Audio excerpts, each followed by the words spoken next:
వచ్చిన జానారెడ్డి పెద్దరికం. పెద్దన్నకు ప్రాధాన్యత పెరుగుతోందా?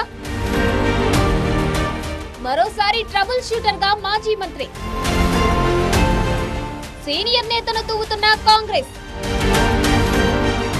కుందూరు జానారెడ్డి గత 40 ఏళ్లుగా తెలుగు రాజకీయాల్లో ఈ పేరు తెలియని వారు ఉండరంటే అతిశయోక్తి కాదు.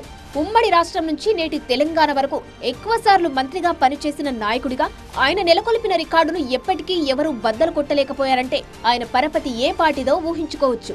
గౌరవనీయులు, పెద్దలు అనే వాచకాలను ఆయన పేరు ముందు చేర్చకుండా ప్రత్యర్థులు సైతం మాట్లాడలేరంటేనే కాంగ్రెస్ తో పాటు ఇక్కడి పొలిటికల్ క్యాడర్ లో జానారెడ్డికి దక్కిన స్థానం ఎంత పెద్దదో అర్థం చేసుకోవచ్చు.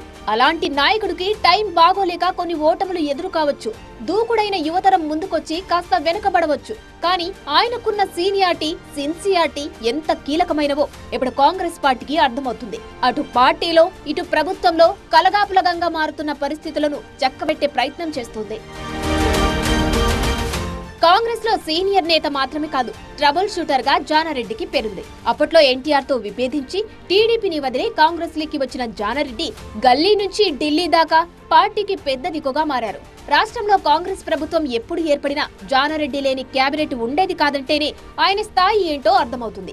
ఏఐసీసీ రేంజ్ లోనూ ఆయన పలుకుబడి పెద్దదే. రాష్ట్ర పార్టీపై ఏదైనా నిర్ణయం తీసుకునే సమయంలో ఢిల్లీ పెద్దలు జానారెడ్డితో తప్పక సంప్రదింపులు జరపకుండా ఉండరు. అంతెందుకు 2014లో కాంగ్రెస్ అధికారంలోకి వచ్చుంటే తెలంగాణకు తొలి ముఖ్యమంత్రి ఆయనే అయ్యుండేవారన్న ప్రచారము జరిగింది. కానీ కాలం కలిసిరాక రాష్ట్రానికి తొలి ప్రతిపక్ష నేతగా మిగిలిపోయారు. 2018లో ఆయనకు ఎదురైన అనూహ్య ఓటమి రాజకీయంగా ఇబ్బందులు తెచ్చిపెట్టింది. సమీకరణాలు మారిపోయి కొత్త నాయకత్వం దూసుకురావడంతో జానారెడ్డి సీనియారిటీ, సిన్సియారిటీ వెనక్కి వెళ్లిపోయింది.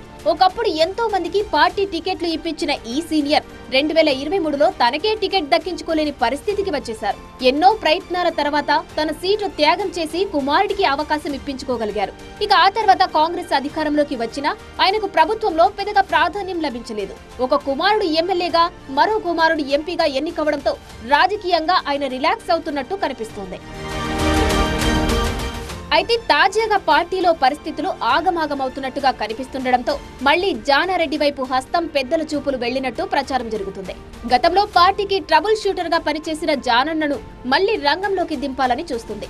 ఏ నాయకుడు నోరు జారినా, ఎక్కడ పార్టీలో అల్లకల్లోలంగా అనిపించినా పెద్దరికంతో జానారెడ్డి కంట్రోల్ చేసేవారు. దూకుడు మీదుండే ఉమ్మడి నల్గొండ జిల్లా రాజకీయాల్లో దశాబ్దాలుగా ఆయన పెద్దరికమే పార్టీని ముక్కలు కాకుండా నిలిపిందనేవారు ఉన్నారు. ఒక్క తన జిల్లాలోనే కాదు, రాష్ట్ర వ్యాప్తంగా కాంగ్రెస్ పార్టీకి పెద్ద దిక్కుగా వ్యవహరించిన జానారెడ్డి పరిస్థితుల ప్రభావమో మరేమిటో మెల్లమెల్లగా ప్రయారిటీ తగ్గింది. కానీ ఇప్పుడు మళ్లీ ఆయన పెద్దరికం పార్టీకి అక్కరకొచ్చినట్టు తెలుస్తుంది. ప్రతిపక్షాల నుంచి మూకుమ్మడి దాడి ఓవైపు, సీఎం మాట వినకుండా మంత్రులు, ఎమ్మెల్యేలు ఇష్టానుసారంగా వ్యవహరిస్తున్నారనే ప్రచారం మరోవైపు వెరసి కాంగ్రెస్ ప్రభుత్వ ప్రయాణం అనుకున్నంత సాఫీగా ముందుకు సాగడం లేదన్నది హైకమాండ్ భావనగా తెలుస్తుంది. అందుకే రాజకీయంగా ఎంతో అనుభవం ఉన్న జానారెడ్డి సేవల్ని ఇలాంటి క్లిష్ట పరిస్థితుల్లో వినియోగించుకోవాలని అధిష్టానం ఆలోచిస్తోందట. పేరుకే కాంగ్రెస్ నాయకుడు, కానీ అందులో ఉండే గ్రూపుల సంస్కృతి ఆయనకు అంటలేదు. అందరికీ అయినవాడే.